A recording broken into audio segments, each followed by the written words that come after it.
What is going on, guys? It is Wrestlemania here, back with some more news. Join us now as we look at the wildest news stories and rumors you need to know, including WWE goes too far and banned for 1 year. AI is taking over WWE. A top WWE star out until 2026. Main roster call-ups are being planned. Where is Nikki Bella? Vince McMahon scores a huge win. Condolences to Sheamus. Our first story looks at WWE bans Andrade for 1 year. Now, our top story today takes a look at the fallout from Andrade's WWE exit. And now it's been surfaced that Andrade may not be able to be featured on AW television for a whole year. Fans were utterly confused when Andrade reappeared on AW programming, then suddenly disappeared as if it never happened. It was reported earlier this week that AEW had received a cease and desist from WWE as Andrade had a non-compete and it was in breach. To make things even worse, it's now surfaced that the new TKO contracts have a clause that if talent breaches these initial non-compete terms, they will be unable to work in another promotion for an entire year. PW Insider were the first outlet to break the shocking story and has since been corroborated by numerous sources. In relation to how Andrade is taking the news, Fightful Select reports that the former WWE US champion has a good lawyer, so if he needs to fight it legally, he will. A number of people have indicated of Fightful Select that Andrade has a very good lawyer, but didn't specify if he was fighting it. The 90-day period is often referred to as a non-compete, but is actually more of a notice of contract expiration as talent gets paid. PW Insider reported that Andrade would not be getting paid during that non-compete. The conflicting element is that almost any court situation to fight it would extend past the 90 days. However, that's where things differ from the norm. Fightful Select have also been able to provide the exact clause in the WWE talent's contract, and the clause relating to the year-long ban reads upon termination of this agreement by promoter for breach of the terms hereof wrestler shall not work, appear, or perform in any capacity for any professional wrestling, sports, entertainment, mixed martial arts, and/or Ultimate Fighting Organization promotion or entity not owned or controlled by promoter or any affiliated or any subsidiary company thereof in the U.S. for a period of up to 1 year from the date of such expiration or termination as specified by promoter in notice of termination. Provided, however, if no less a period is specified by promoter in the notice of termination, such period shall be 1 year. And numerous sources, including Fightful Select, have pointed out that there's no way this holds up in court. This is such a bold clause to include in a contract, and it's surprised that this clause hasn't been leaked online before the Andrade incident. Tony Khan has been asked outright what is happening with Andrade in his contract, and in a worrying move, Khan revealed that he's unable to say much on the topic. Speaking on a media call yesterday, the AW president stated, "Yeah, I would just echo the sentiments again when Andrade had initially left in 2023. I have a ton of respect for him. I'm saying as much as I can about it, but I appreciate you asking, and I'm excited to see what's next for Andrade. Again, this is somebody that I think is just an incredible wrestler I really enjoy working with in the past, and I'm excited to see what's next for him. Thank you for asking." Now, this story is such a heinous look for WWE and TKO, and it may be in their best interest for them to release a statement of sorts, as a lot of mainstream media outlets are picking up on the story, and they will no doubt want to avoid this negative PR. Next up, AI is taking over WWE.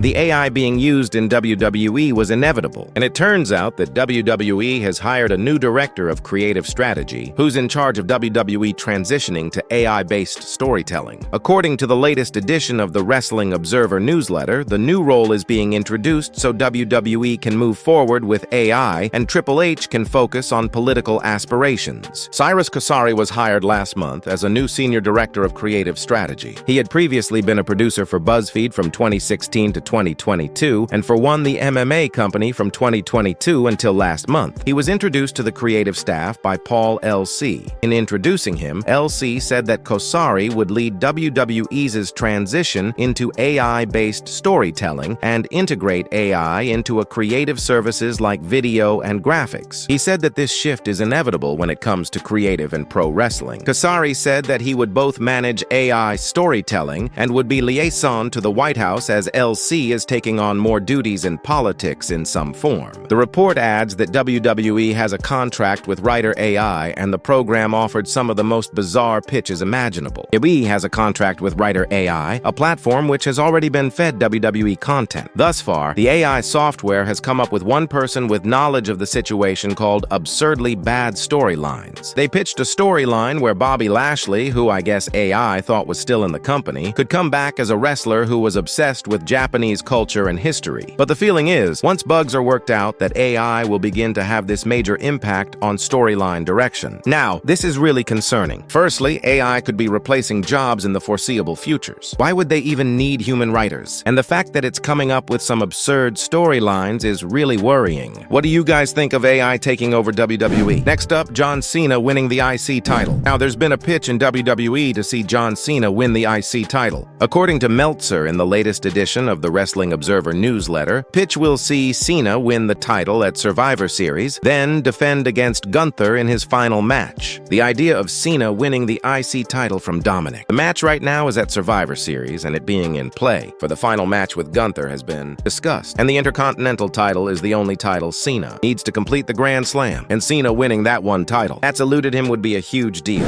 Next up, a Batista return has been pitched, and John Cena's final match is just 2 months away. And one WWE correspondent is pushing for Batista to return to the ring to wrestle Cena one final time. The WWE correspondent in question is Peter Rosenberg, who had this to say during an interview with Chris Van Fleet. Because we talked about all the people who make sense, and a name that just hasn't gotten mentioned very much. Is it super unlikely, and I'm probably reaching here. But when you think about what they represent at a certain time, the last Saturday night's main event happened to be in DC. If you hear this, playing Batista's theme, I think he meant that. Batista saying he's retired, and I respect that. I personally, as a fan, and who cares what we think, it's about what he wants in life. But I'm selfish and I'm a fan. I'm not satisfied with the ending. I would love to see Batista one more time. I think there's more. I think there's just one more story to be told. And Batista last wrestled back in 2019 at WrestleMania 35 against Triple H. And Batista has shut down any in-ring return a number of times since. Batista is truly thriving in Hollywood, and it seems extremely unlikely that he'd be able to agree to making a one-off return just to wrestle Cena. Next up, a top WWE star out for a long time. Now, yesterday was reported that Jacob Fatu was injured, and now it's surfaced that Fatu's injury is so severe that he could be out of action well into 2026. Body Slam. Plus, via Patreon, offered an update on Fatu, which stated, Body Slam has learned that Jacob Fatu is dealing with a non-wrestling related injury that is expected to keep him out of action for a very extended period, possibly well into 2026. Fatu had recently entered WWE's orbit with major plans in motion. He was being involved with a program with Drew McIntyre, with long-term creative pointing toward a marquee clash with undisputed champion Cody Rhodes. We saw Faru as a potential breakout force, and his rival was generating buzz across the locker room and fan circles alike. This is a significant blow for WWE. Few was one of the most popular stars on the roster, and with him being destined for a feud with Drew McIntyre and then seemingly Cody Rhodes, this has drastically altered their creative plans. As things stand, Faru versus McIntyre is still scheduled for SmackDown tonight, but it's possible that WWE uses a match to write him off TV indefinitely. Next up, main roster call-ups being planned. Now, in the wake of Jacob Fatu being injured, it's now been reported that WWE are planning call-ups to the Blue brand. According to WRKD Wrestling on X, call-ups to SmackDown should be expected sooner rather than later. Expect to see some call-ups to the SmackDown roster sooner rather than later to fill some of the gaps left by recent injuries and to help freshen up the product. There is now speculation on social media in relation to who exactly will be called up. One of the most popular suggestions is Ober Fay. Fay recently dropped the NXT title, and it could easily be established as an upper echelon guy on SmackDown. Other popular picks include Ethan Page and Ricky Saints, as well as Jordan Grace. So, it'll be interesting to see who WWE decides to call up. Next up, a WWE name helping Seth Rollins. WWE star has taken to X to offer his services to help Seth Rollins and Becky Lynch against The Vision. Almost revealed on X that he's available to help Lynch if she needs some assistance. And Lynch even quoted Almost Post with a thinking emoji. Response from fans to the idea is overwhelmingly positive, and this could be such a fun angle. Lynch hiring Almost to take care of The Vision would be perfectly in line with a character, and anything that gets the Nigerian giant back on television is a massive win. Almost recently returned to NXT via the live event circuit, and as always, he is receiving fantastic reactions at this show. It's still completely baffling as to why Almost isn't used on the main roster in any capacity. He has a ton of potential, and he's one of the most likable and authentic names on the entire WWE roster. Hopefully, Lynch pushes for this idea, as it could truly generate a major angle for the Raw. Next up, condolences to Sheamus. The WWE star Sheamus has now shared some heartbreaking news as his beloved beloved dog Betty has died. The loss comes just weeks after Betty completed our final round of chemotherapy. In a heartfelt Instagram post, Sheamus reflected on the profound impact that she had on him and his family, saying that although their time together was far too short, he would never regret bringing her into their lives. Sheamus recalled meeting Betty, a chunky little pup, at the National Humane Association and instantly knowing she belonged with him. Even after losing a leg to cancer, she never lost her spirit. And he said his wife Isabella also paid tribute to Betty, calling her the